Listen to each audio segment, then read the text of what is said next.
and this is my Hyundai Excel. A couple of years back they came up with a series to race the Hyundai Excels, and we were fortunate enough to be able to build some customer cars. And after seeing how much fun they were having, we had to get involved.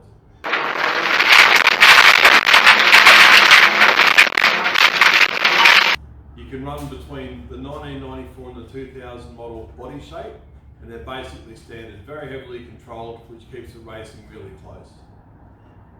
So we obviously start with the original body shell. We pull out as much interior as we can, the carpet, all the trims. We get rid of the body deadener on the floor. It's good for about 15 kilos. We get rid of all of that. We put a race seat in it, and as you can probably tell, this seat's for me. It's very light. It's actually bolted directly to the floor and laid back as far as I can get to get myself in there. And also being a massive part of the weight of the car, I'm about 120 kilos. The lower we can get that weight, the better the car will handle.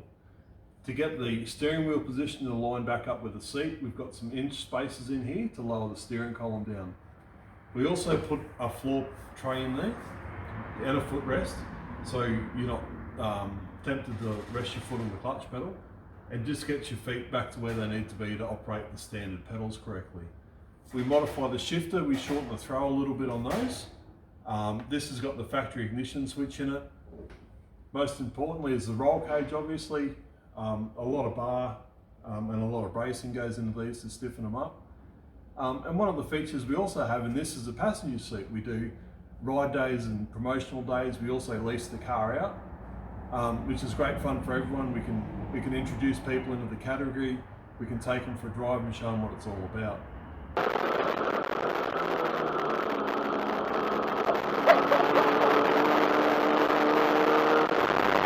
To make it user friendly, we replaced the bottom part of the door card with just a bit of plastic sheet there. Really easy to keep clean. We can hose it off if we need to. Only put the top bit back on just so it looks a bit more finished. No real reason. The seat, you can see how low the seat's mounted. It's really on the floor there. Brace back to the roll cage. And the window net, we've got to have it for safety, obviously. So that's it there. It's actually the factory seat belt from the rear seat. The steering column spaces, you can see them in there. It just brings the steering wheel back down to a comfortable level for the seating position. And a bit more detail on that footrest, just so you don't rest your foot on the clutch pedal.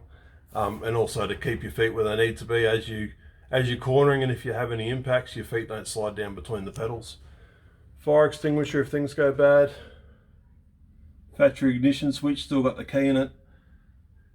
And this is an aluminium seat with a foam insert, similar to what we do with the open wheelers. That's molded to me, and then we can put inserts in that for smaller drivers.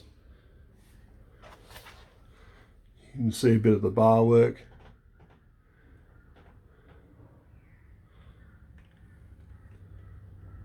But that's about it for inside the car. We'll head over to the boot. Not a great deal of work goes on in the boot, just a lot of tidying up, getting rid of the factory trim and the factory body deadener.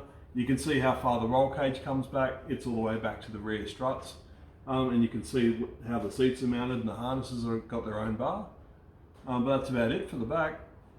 Just a couple of other features as we walk around the car. The necessary toe straps. The exhaust comes out the back on these little 2-inch exhausts.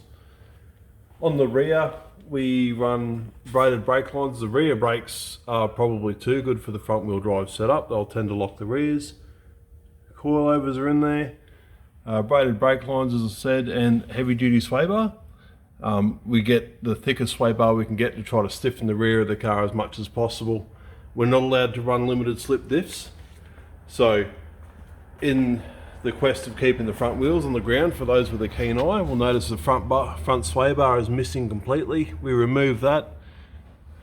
Coilovers on the front as well, and the braided brake lines as well. We run a controlled brake pad on these with the standard front brakes. The factory power steering rack is removed. This is non-power steering. We only make about 70 horsepower at the tyres. So any advantage we can get horsepower wise by removing that is of great benefit. They make us run a control tyre, so everyone's on the same rubber to keep your racing as close and cost effective as possible. And as you can see what I mean about close racing, it's got a few battle scars on it. And I don't, for the life of me, know where my indicator's gone, but it's out there somewhere. There's not a great deal we can do under the bonnet, so it is basically standard. The standard 1.5 litre engine, very, very limited on what we can do. It's basically just a blueprinted engine. We can put a cold air style air filter and intake pipe on it. Catch can. You can see the coilover mounts for the top. We elongate them. We're limited on how much negative camber we can run. The exhaust manifold is standard, but after the exhaust manifold is free. And that's about it. Everything else is factory. Everything else is off the shelf and quite cheap and a whole lot of fun. So this is my Hyundai Excel. That's a quick run around the car and what it's about. I hope you enjoyed.